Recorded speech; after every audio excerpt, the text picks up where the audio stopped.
Oi,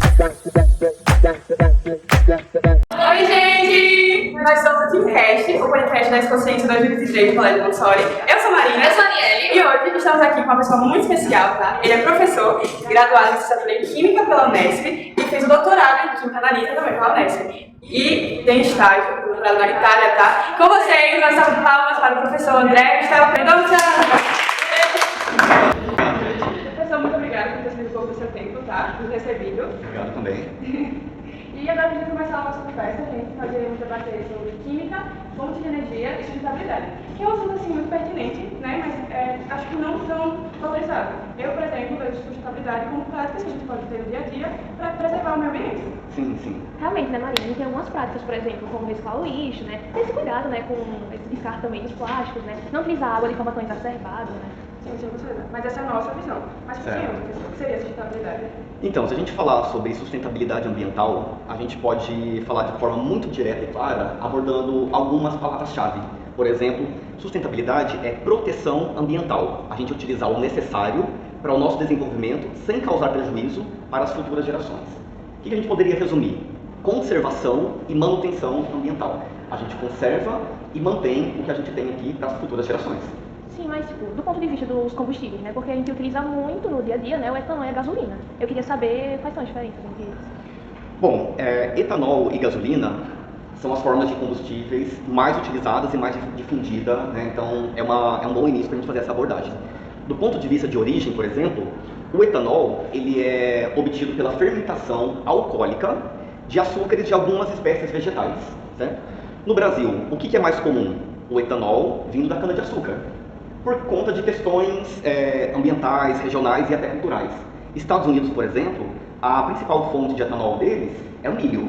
México, milho também. Então isso vai de encontro, né? Gasolina, por outro lado, ela é obtida pelo processo de refino do petróleo. Então aí a gente já pode fazer duas separações principais. Etanol, fonte renovável de energia, e gasolina, fonte não renovável de energia. Sim. A gente está falando muito desses biocombustíveis, né? Eu queria saber realmente quais são as vantagens deles. Certo.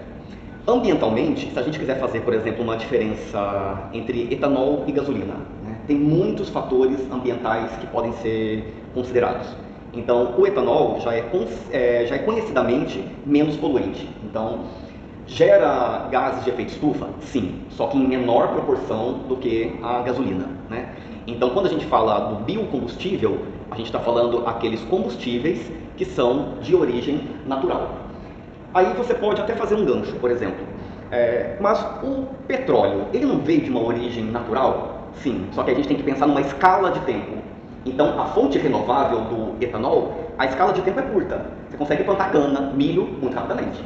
Agora o petróleo não. Para você gerar novamente petróleo, a nossa escala de tempo vai lá para frente. Então, aí a gente diferencia o não renovável. Se a gente usar todo o petróleo que já foi formado agora, as próximas gerações não vai ter tempo de ter petróleo gerado novamente. A gente parte nesse sentido. Legal. Um bom ponto de reflexão, né? Legal. A gente está falando muito desses recursos, né? Mas eles não são, assim, de certa forma, tão sustentáveis, né? Eu queria saber alguns meios que a gente tem para a gente diminuir essa poluição na atmosfera, nesse fator energético. Certo. Quando a gente fala sobre o fator energético, a gente pode falar sobre eficiência energética, né? Comparando de novo, etanol e gasolina. A gasolina tem uma eficiência energética maior do que o etanol. Do ponto de vista conceitual, 1 litro de gasolina, de fato, gera mais energia do que 1 litro de etanol. Só que aí a gente tem outros fatores a serem considerados, né? Então, por exemplo, do ponto de vista energético, a gente pode pensar numa substituição do etanol pela gasolina? Sim, porque a gente tem avanços tecnológicos, né? Hoje em dia, por exemplo, os motores movidos a etanol ou flex têm um aproveitamento melhor do etanol do que tempos atrás. A gente pode pensar também do ponto de vista ambiental, a própria cadeia produtiva, né?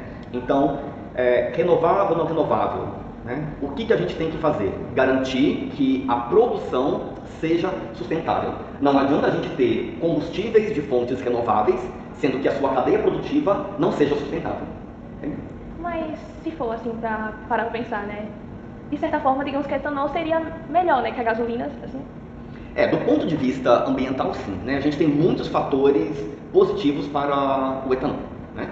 Como dito, a fonte é renovável. Se a gente alia, então, a produção do etanol de forma sustentável, aí a gente caminha, sim, para um ambiente mais limpo, uma cadeia produtiva de um combustível mais verde, mais limpo. Eu tenho uma pergunta, professor. Assim, em relação aos carros elétricos, porque é um assunto que vem se popularizando muito ultimamente, né? Acho que principalmente depois da pandemia, que teve uma escassez de combustíveis e a inflação aumentou muito e as empresas acabaram que se adaptaram com esse modelo de carro elétrico. Mas considerando o contexto atual, será que seria viável a utilização desses carros? Bom, o que é importante? A gente ter uma variabilidade energética. Se a gente é dependente de apenas uma fonte, se der problema, a gente fica muito limitado, né? Então, de fato, o carro elétrico, principalmente no Brasil, ele ainda está em fase de implementação, né? Do ponto de vista ambiental, é uma boa jogada, porque o carro elétrico, enquanto funcionando, ele não gera gás de efeito estufa. Só que aí o que a gente tem que pensar? Em toda a cadeia produtiva. Qual vai ser a fonte de energia que vai carregar o nosso carro? Então, volta no mesmo assunto. Se a gente tiver uma cadeia produtiva sustentável, o carro elétrico é uma boa, né? E quando a gente vai falar sobre escolha de combustível, muito se fala, né, apenas do fator econômico. Então eu vou abastecer por etanol, gasolina ou energia elétrica. O que é mais viável economicamente? Isso é o que o consumidor pensa diretamente. Mas eu acho que as questões ambientais, elas têm que ser levadas em consideração. A sustentabilidade tem que ser considerada. Acho que a longo prazo seria muito mais benéfico. Talvez sim, né? Porque como ainda está na fase de implementação, o próprio fator econômico de aquisição ainda é uma barreira e ainda também os pontos de recarga, né? Então, tudo que está no começo tem entraves. Talvez seja uma boa solução aí e espero que até em curto prazo. Anteriormente, né, você tinha falado sobre essa parte do carvão e do petróleo, né? Porque a gente, é os recursos fósseis, querendo ou não, que a gente mais utiliza. Sim. Mas eu vi numa reportagem, né, recentemente, que esses recursos eles vão acabar, né, daqui a alguns anos. Eu queria saber quais são esses outros recursos fósseis que a gente pode ter para assumir o lugar desses dois. Certo. Olha, de fósseis a gente tem que mudar, né? A gente não pode estar dependente de combustíveis fósseis. O que a gente tem que ter em foco são as fontes renováveis de energia. Já falamos do etanol, poderíamos abordar, por exemplo, o etanol de segunda geração, que é produção do etanol através do subproduto da cana-de-açúcar. Então você pode gerar etanol através do bagaço da cana. Isso é o etanol de segunda geração. Só que a gente pode falar de outras fontes renováveis, por exemplo, solar, eólica, oceânica. Então, isso tudo, o Brasil, inclusive, tem alto potencial para aplicar. E também a tão falada energia nuclear.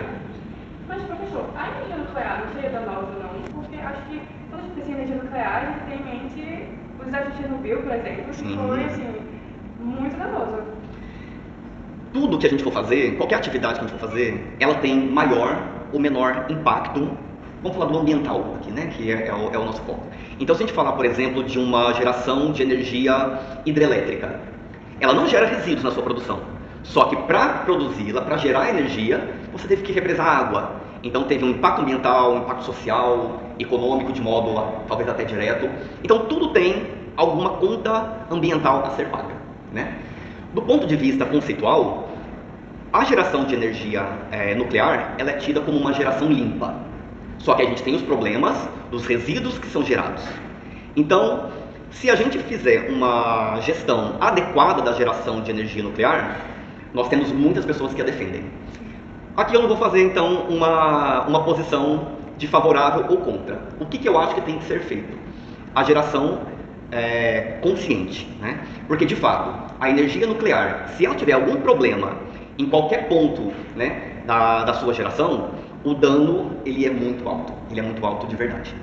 Então, querendo ou não, né, tem que ter esse cuidado, né, da forma do descarte, né, de como é que vai armazenar, né, essa energia nuclear, né? Exato. Então, todo o processo, né, toda a cadeia produtiva da energia nuclear, ela requer muito, mas muito cuidado, porque qualquer problema em qualquer uma das etapas pode ser muito danoso.